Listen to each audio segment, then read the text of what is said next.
Hey everyone, welcome back to Bharadwaj classes. आज के lecture में हम डिस्कस करने वाले हैं इक्विपोटेंशियल सरफेसेस के बारे में।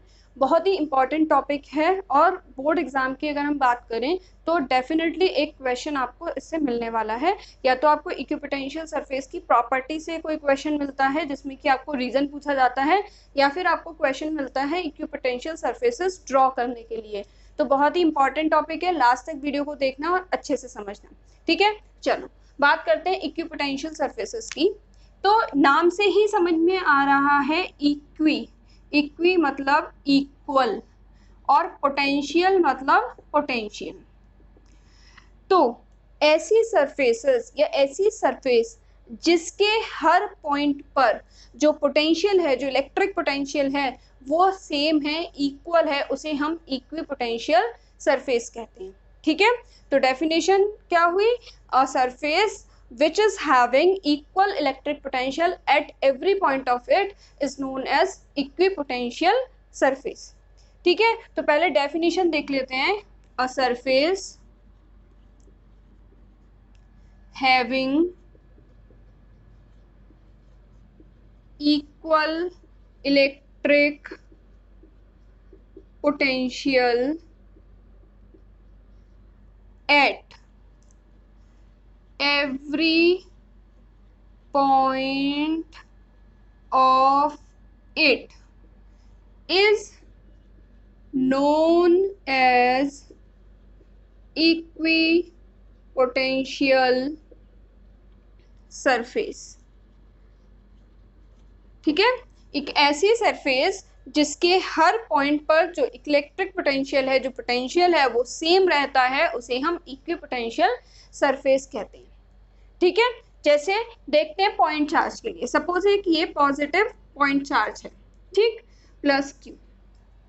अब इस प्लस क्यू से मैं यहाँ आर डिस्टेंस की बात करूं तो इस आर डिस्टेंस पे जो पोटेंशियल होगा वो क्या होगा? V is equal to 1/4 pi epsilon naught Q by R. यही होगा, ये फॉर्मूला आप पढ़ चुके हो। पॉइंट चार्ज के लिए पोटेंशियल होता है 1/4 pi epsilon naught Q by R. ठीक, तो यहाँ पर पोटेंशियल इतना होगा। अब इस पॉइंट चार्ज से मैं यहाँ आर डिस्टेंस की बात करूं तो यहाँ भी पोटेंशियल क्या होगा? V is equal to 1/4 pi epsilon naught Q by R.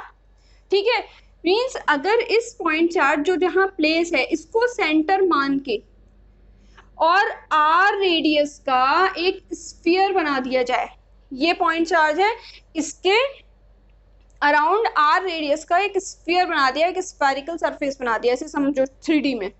ठीक है, तो क्या इस स्फेरिकल सरफेस के हर पॉइंट पर पोटेंशियल सेम होगा? यस होगा। क्यों? क्योंकि V जो होता है वो R पे डिपेंड करता है, Q पे डिपेंड करता है, Q भी सेम है और डिस्टेंस भी सेम है क्योंकि वो सेंटर है और सेंटर से रेडियस सारी सेम होती है। तो ये जो सरफेस है ये क्या कहलाएगी? इक्विपोटेंशियल सरफेस कहलाएगी। इस सरफेस को हम क्या कहेंगे? इक्विपोटेंशियल सरफेस कहेंगे। ठीक है, अब मैंने कहा कि भाई अब मैं थोड़ी सी रेडियस और बढ़ा दूं, मैंने एक दूसरी रेडियस ले ली, इस पे मान लिया मैंने पोटेंशियल V1। ठीक, क्योंकि सारा सेम है तो R रेडियस है या R1 रेडियस है मान लो, और इस पे पोटेंशियल है V1। ठीक, अब मैंने एक रेडियस ले ली R2।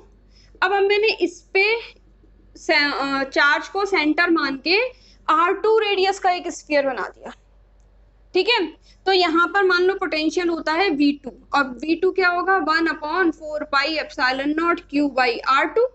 ठीक है, अब इस पे भी हर पॉइंट पे पोटेंशियल सेम होगा तो ये भी क्या होगा? इक्विपोटेंशियल सरफेस होगी। मतलब ये भी इक्विपोटेंशियल सरफेस है, ये भी इक्विपोटेंशियल सरफेस है, लेकिन दोनों के आपस में पोटेंशियल अलग अलग होंगे। ठीक है, समझ में आ रही है बात? दोनों के आपस में पोटेंशियल अलग हैं बट दोनों ही इक्विपोटेंशियल सरफेस है। मान लो मैं एक और ले लूं। अब मैंने एक कम रेडियस R3 ले ली और एक फिर से स्फीयर बना दिया, तो ये भी इक्विपोटेंशियल सरफेस है। तो एक पॉइंट चार्ज के लिए इक्विपोटेंशियल सरफेसेस जो होंगी वो कैसी होंगी?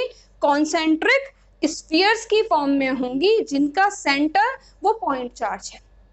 ठीक है, तो अगर आपसे पूछा जाए कि भाई एक पॉइंट चार्ज के लिए इक्विपोटेंशियल सरफेस का पैटर्न कैसा होता है? Equipotential surfaces for the point charge are the concentric spheres having the center at the point charge। Clear हो रही है बात? तो ये हमने पैटर्न किसका देख लिया, पॉइंट चार्ज का। हमने क्या पढ़ लिया अब तक कि इक्विपोटेंशियल सरफेस की डेफिनेशन होती है, a surface having equal potential at every point of it is known as equipotential surface. ठीक, अब बात करते हैं इक्विपोटेंशियल सरफेसेस की प्रॉपर्टीज की। ठीक, तो नेक्स्ट हेडिंग बनाइए, properties of equipotential surfaces.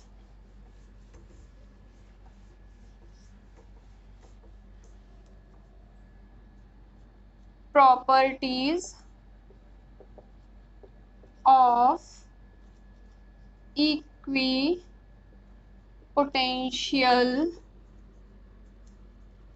surfaces।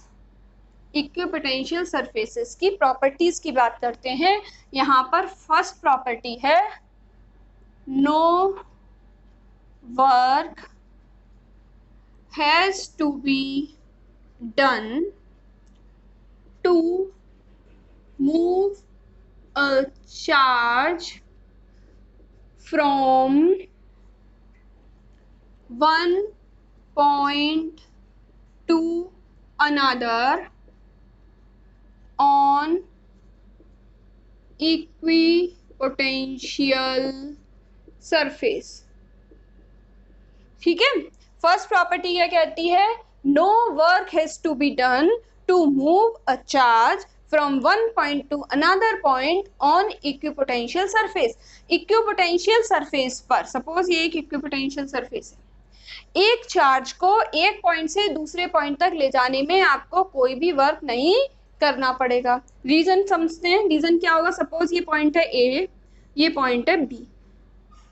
यहाँ पे मैंने कहा कि मेरा एक चार्ज है, छोटा सा टेस्ट चार्ज Q नॉट। इस Q नॉट चार्ज को मुझे क्या करना है, लेके जाना है A से B पे। ठीक है, इसको क्या करना है, लेके जाना है A से B पे। ठीक, तो वर्क क्या होगा, अब हमने डेफिनेशन पढ़ी है कि पोटेंशियल डिफरेंस जो होता है A to B या VBA, फाइनल माइनस इनिशियल, ये क्या होता है, वर्क डन कहाँ से कहाँ तक, A से B तक अपॉन Q नॉट। यही डेफिनेशन आपने पढ़ी है। तो यहाँ से वर्क डन क्या हो जाएगा, वर्क डन हो जाएगा VBA इंटू Q नॉट। ठीक है, चलो VBA क्या है, VB minus VA, potential difference into Q naught. अब डेफिनेशन हमारी क्या कहती है इक्विपोटेंशियल सरफेस की, कि हर पॉइंट पे पोटेंशियल सेम है, यानी VA is equal to VB। जब VA is equal to VB है तो this VB minus VA is 0, तो इसीलिए वर्क डन क्या हो जाता है, 0। कोई भी काम नहीं करना पड़ेगा आपको अगर आप इक्विपोटेंशियल सरफेस के एक पॉइंट से दूसरे पॉइंट तक ले जा रहे हो किसी भी चार्ज को। ठीक है, क्लियर हो रही है बात? ये रीजन में पूछा जाता है, एक नंबर के क्वेश्चन में रीजन पूछा जाएगा तो आप इस तरीके से एक्सप्लेन करोगे। क्लियर है? चलो सेकंड प्रॉपर्टी की तरफ बढ़ते हैं।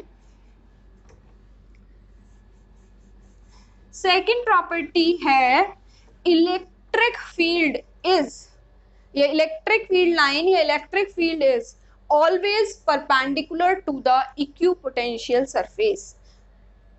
Second property, electric field is always perpendicular या normal to equipotential surface. Equipotential surface के हमेशा नॉर्मल होती है इलेक्ट्रिक फील्ड लाइन या इलेक्ट्रिक फील्ड की direction. What is the reason behind it, चलो देखते हैं रीजन क्या है। देखो सपोज ये एक मैंने कहा इक्विपोटेंशियल सरफेस है, ठीक है, कर्व है। अगर मैं इस पॉइंट की बात करूं, ठीक, इस पॉइंट पे मैंने पहले मान लिया कि इलेक्ट्रिक फील्ड जो है वो नॉर्मल नहीं है। ठीक है, हमें अपनी बात को गलत प्रूफ करना है अगर ये प्रॉपर्टी सही है तो मैंने कहा ये इलेक्ट्रिक फील्ड है जो कि नॉर्मल नहीं है। ठीक, तो इसके क्या होंगे, दो कंपोनेंट हो जाएंगे कुछ इस तरह से, एक टेंजेंशियल कंपोनेंट होगा और एक नॉर्मल कंपोनेंट होगा। ठीक है, क्लियर है इतनी बात। अब मान लो कि इस फील्ड, इस सरफेस पर मान लो मुझे ए से बी एक चार्ज को लेके जाना है, यहाँ पर क्यू नॉट चार्ज है, इसको मुझे ए से बी लेके जाना है।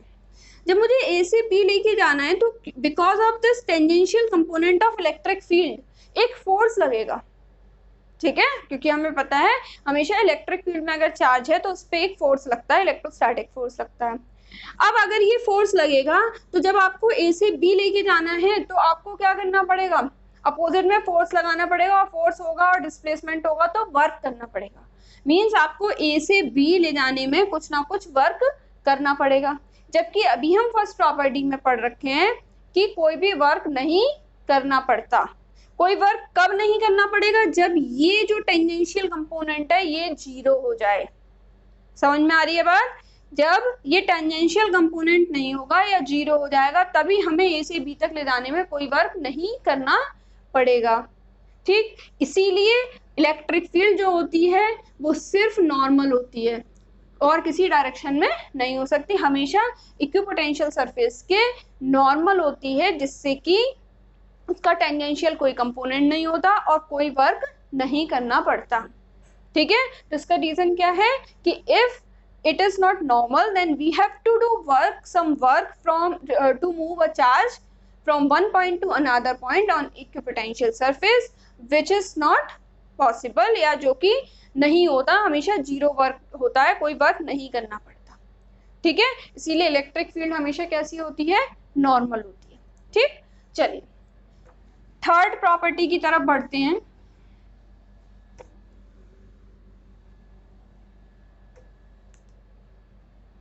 थर्ड प्रॉपर्टी है no two equipotential surfaces intersect each other, ठीक है। दो इक्विपोटेंशियल सरफेसेस इंटरसेक्ट नहीं कर सकती, ठीक है। क्यों नहीं कर सकती, देखो हर इक्विपोटेंशियल सरफेस क्या बताती है, एक पॉइंट पर पोटेंशियल की वैल्यू बताती है, ठीक है। जैसे सपोज ये एक स्फीयर है, इसके इस पॉइंट पर एक पर्टिकुलर पोटेंशियल की वैल्यू है, एक दूसरा इक्विपोटेंशियल सरफेस है, इसके भी सरफेस पे पोटेंशियल की वैल्यू है, ठीक है। इसके अपने हर पॉइंट पे तो वैल्यू सेम है लेकिन दूसरी सरफेस से तो अलग है, यानी कि इस पे पोटेंशियल अलग अलग है, ठीक। अब अगर ये इंटरसेक्ट कर रही हैं तो क्या होगा, एक ही पॉइंट पर पोटेंशियल की दो वैल्यूज हो जाएंगी, एक वैल्यूज इसकी वजह से, एक वैल्यू इसकी वजह से, जो कि कभी भी पॉसिबल नहीं है। एक पॉइंट पे पोटेंशियल की एक ही वैल्यू हो सकती है। सो no two equipotential surfaces intersect each other because if they do so there will be two values of electric potential at one point which is not possible, ठीक है। क्लियर हो रही है बात? चलिए नेक्स्ट आते हैं हमारी फोर्थ प्रॉपर्टी पर। फोर्थ प्रॉपर्टी कहती है equipotential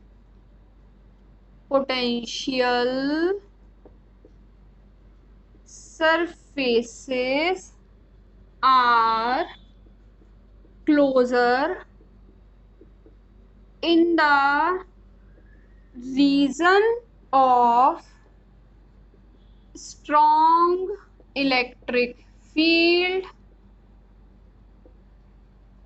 and farther in the region of weaker electric field, ठीक है। ये क्या कह रही है, जहां पर इलेक्ट्रिक फील्ड स्ट्रांग होगा, स्ट्रांग इलेक्ट्रिक फील्ड का रीजन होगा, वहां पर इक्विपोटेंशियल सरफेसेस के बीच में जो डिस्टेंस है वो कम होगा, वो पास होंगी, क्लोजर होंगी, और जहां पर वीक इलेक्ट्रिक फील्ड होगा वहां पर डिस्टेंस ज्यादा होगी। क्यों, इसको समझते हैं रीजन। देखो हमने क्या पढ़ा, E is equal to minus dV over dr, ऐसे पढ़ा। माइनस साइन तो आपको पता है पोटेंशियल का डिक्रीमेंट शो करता है, तो सिर्फ हम ऐसा भी कह सकते हैं E is equal to dV over dr। अब मैंने कहा कि भाई ये मान लो दो इक्विपोटेंशियल सरफेसेस हैं, इनके बीच में दो या तीन मान लो, यहाँ भी पोटेंशियल डिफरेंस डेल्टा वी है और यहाँ भी पोटेंशियल डिफरेंस डेल्टा वी है, ठीक है। For dv is equal to constant, ठीक है। v जो है डिफरेंस सेम है, मान लो 10 20 30, क्लियर।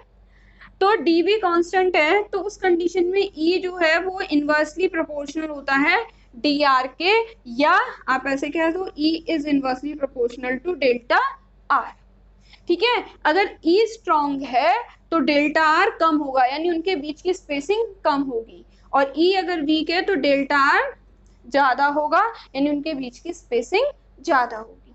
क्लियर हो रही है बात। जैसे सपोज एक एग्जांपल से हम समझते हैं,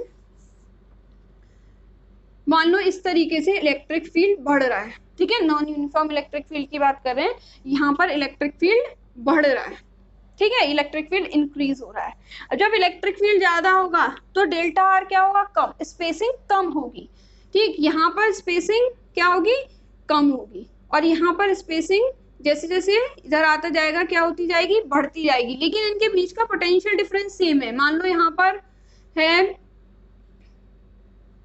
40 30 20 10 और मान लो 0, तो यहाँ पे जो पोटेंशियल डिफरेंस है वो तो 10-10 का ही है, बट इन इक्विपोटेंशियल सरफेसेस के बीच का जो गैप है वो आप देख रहे हो कम होता जा रहा है। क्यों? क्योंकि इलेक्ट्रिक फील्ड बढ़ रहा है, तो इलेक्ट्रिक फील्ड बढ़ेगा तो क्या होगा, उनके बीच की जो स्पेसिंग है वो कम होती जाएगी for constant delta we.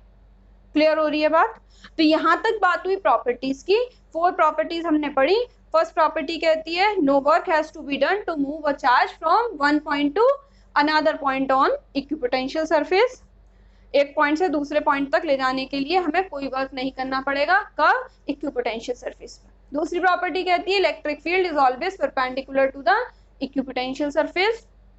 Third property क्या कहती है, थर्ड प्रॉपर्टी कहती है no two equipotential surfaces can intersect each other because if they do so there will be two values of electric potential at one point which is not possible. And fourth property कहती है electric field strong है, strong reason है तो delta R कम होगा, spacing कम होगी, और electric field weak है तो स्पेसिंग ज्यादा होगी, ठीक है। तो यहाँ तक हमने इक्विपोटेंशियल सरफेस की डेफिनेशन पढ़ी और क्या पढ़ा, हमने पढ़ी उसकी प्रॉपर्टीज। अब बात करते हैं पैटर्न ड्रॉ करने की, जो आपके सिलेबस में है। हम उन पैटर्न्स को देखते हैं कि कैसे कैसे हमें पैटर्न ड्रॉ करने हैं, ठीक है।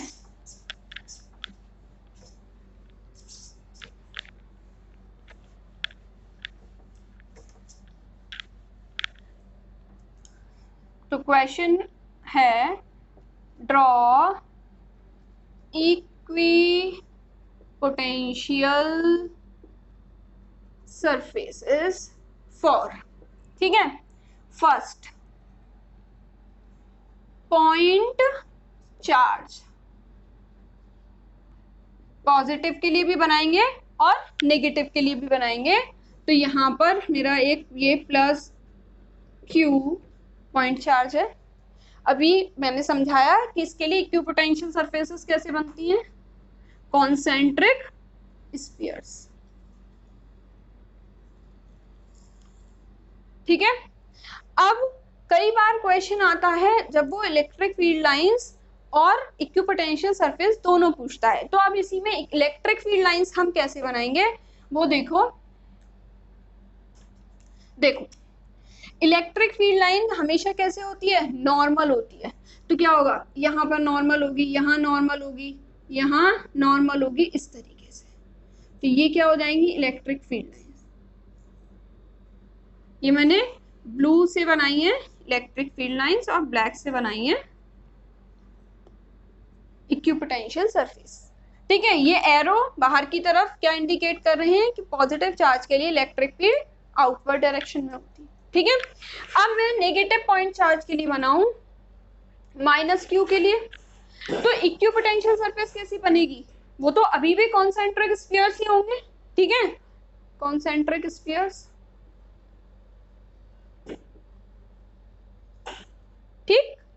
लेकिन अब अगर इलेक्ट्रिक फील्ड लाइंस की बात करें तो वो इसके परपेंडिकुलर होंगी, बट डायरेक्शन क्या होगी, इनवर्ड्स, ठीक है, डायरेक्शन इनवर्ट होगी, वहां पे डायरेक्शन आउटवर्ड होगी। तो ये याद रखो, अक्सर बच्चे इसमें कंफ्यूज हो जाते हैं, वो सोचते हैं कि इक्विपोटेंशियल सरफेस के साथ ये भी है, ठीक है। डायरेक्शन ये इक्विपोटेंशियल सरफेस की नहीं है, इलेक्ट्रिक फील्ड लाइंस की है। इक्विपोटेंशियल सरफेस तो दोनों के लिए ही कॉन्सेंट्रिक स्फीयर्स ही बनेंगे, ठीक है। चलिए नेक्स्ट हमें बनानी है इलेक्ट्रिक डाइपोल के लिए। बनाइए जरा इलेक्ट्रिक डाइपोल के लिए।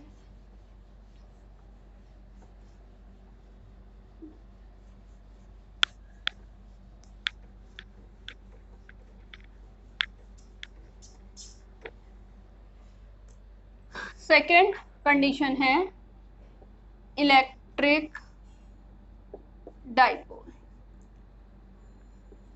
ठीक है। इलेक्ट्रिक डाइपोल क्या होता है, एक प्लस क्यू और एक माइनस क्यू,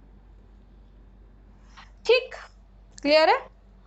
अब यहाँ पर इसके लिए क्या होगा, इसके लिए कॉन्सेंट्रिक स्फीयर्स बनेंगे और इसके लिए भी कॉन्सेंट्रिक स्फीयर्स बनेंगे। बट अब जरा यहाँ समझो, इसके बिल्कुल मैंने सेंटर पे ये लाइन ड्रॉ करी, ठीक है। तो देखो यहाँ पे अगर मैं बात करूं तो इस प्लस क्यू की वजह से इलेक्ट्रिक फील्ड इस डायरेक्शन में होगा, इस माइनस क्यू के वजह से इस डायरेक्शन में होगा, यानी कि यहाँ पर मैक्सिमम इलेक्ट्रिक फील्ड होगा, ठीक। क्यों होगा, क्योंकि यहाँ पे इसकी वजह से और इसकी वजह से दोनों सेम डायरेक्शन में है तो ऐड हो जाएंगे। मींस इसके जो बीच वाला रीजन है यहाँ पर स्ट्रॉन्ग इलेक्ट्रिक फील्ड होगा, बढ़ता बढ़ता जाएगा, और बाहर वाले रीजन में वीक इलेक्ट्रिक फील्ड होगा, ठीक। इस चीज को बहुत अच्छे से समझ लो, क्योंकि ये एक्सप्लेनेशन आपको किसी बुक में नहीं मिलेगा, सिर्फ ड्रॉ कर रखे हैं पैटर्न, लेकिन एक्सप्लेन नहीं किया है कि ऐसा क्यों। तो उस चीज को समझो, यहाँ पर क्या होगा, अंदर वाले रीजन में इलेक्ट्रिक फील्ड जो है वो स्ट्रॉन्ग है। अब जब स्ट्रॉन्ग इलेक्ट्रिक फील्ड है तो यहाँ पर जो स्पेसिंग होगी वो कैसी होगी, कम होगी, और बाहर स्पेसिंग ज्यादा होगी। तो कैसे बनेगा, देखो बाहर स्पेसिंग ज्यादा है लेकिन अंदर स्पेसिंग थोड़ी सी कम हो जाएगी।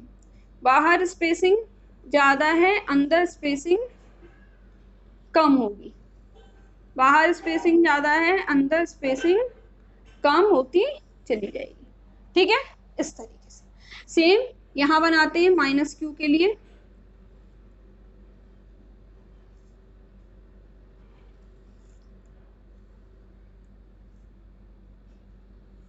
जैसे जैसे सेंटर की तरफ जाएगा वहां पर क्या होता जाएगा, स्पेसिंग कम होती चली जाएगी, क्लियर है। अगर आप फील्ड लाइंस भी बनाना चाहते हो तो आप पहले ही बना चुके हो, तो इस तरीके से इसके परपेंडिकुलर हमारी फील्ड लाइंस हो जाएंगी, क्लियर, अच्छे से समझ लिया। चलो नेक्स्ट आते हैं, हमारा next pattern two similar charges के लिए।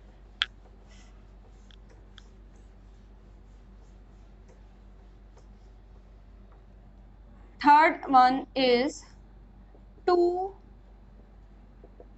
सिमिलर चार्जेस, दो सिमिलर चार्ज, यानी या तो दो प्लस प्लस हैं या दो माइनस माइनस हैं। प्लस प्लस ले लेते हैं, सेम माइनस माइनस के लिए भी बनेगा,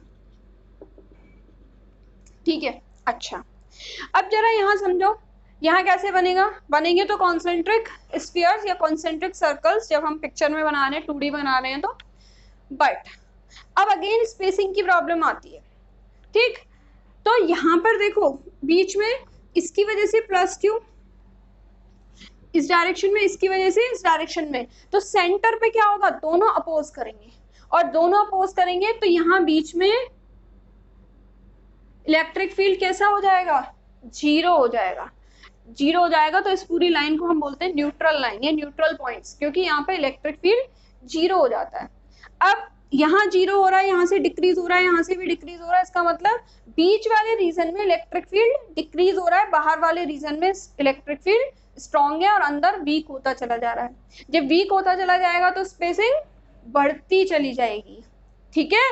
तो यहाँ पर क्या होगा, ये बनाया मैंने, यहाँ स्पेसिंग ज्यादा है, बाहर स्पेसिंग कम है, बाहर स्पेसिंग कम है लेकिन यहाँ और ज्यादा हो गई, सेम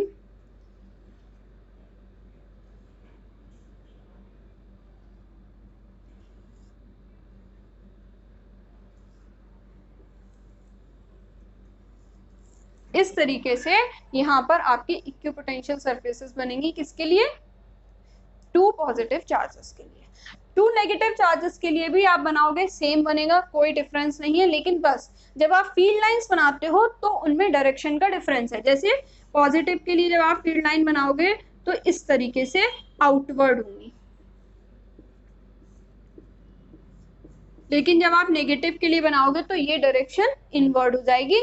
बाकी कोई डिफरेंस नहीं है, दोनों के लिए सेम बनेगा। ठीक है। नेक्स्ट है आपका for uniform electric field. Fourth one is for uniform electric field. ठीक है। अब जब आप यूनिफॉर्म इलेक्ट्रिक फील्ड की बात करते हो,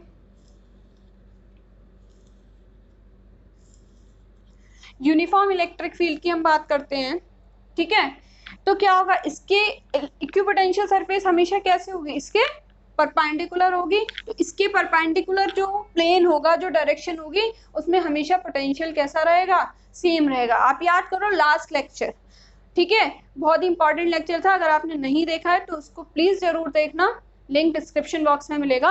लास्ट लेक्चर में हमने क्वेश्चन किया था और हमने देखा था कि जब हम परपेंडिकुलर डायरेक्शन में ए से बी डायरेक्शन, ए से बी, एक पॉइंट से दूसरे पॉइंट तक ले जा रहे थे तो 0 वर्क डन हो रहा था।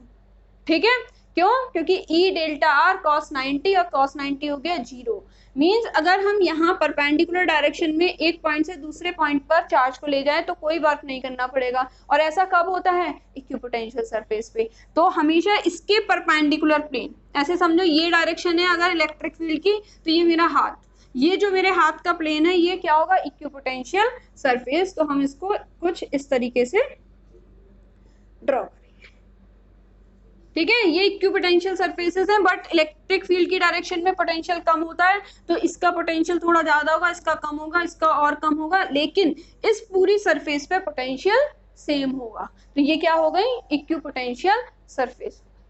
क्लियर? तो आज के लेक्चर में हमने क्या पढ़ा? इक्विपोटेंशियल सरफेस क्या होता है, उसकी प्रॉपर्टीज क्या क्या होती हैं, और उनके पैटर्न्स हमने पढ़ लिए जो आपसे बोर्ड में पूछे जाते हैं। डायरेक्ट क्वेश्चन मिलेगा पैटर्न ड्रॉ करने के लिए, और डेफिनेटली ये जो 4 पैटर्न मैंने बनाए हैं इनमें से एक आपको मिलेगा ही मिलेगा बोर्ड में। तो अच्छे से इनको प्रिपेयर कर लो, और अब मिलते हैं नेक्स्ट लेक्चर में। तब तक के लिए चैनल को सब्सक्राइब करना बिल्कुल भी मत भूलना, और नोटिफिकेशन बेल को प्रेस करना, जैसे जिससे ही वीडियो अपलोड होता है आपको नोटिफिकेशन मिल जाए। Thank you so much.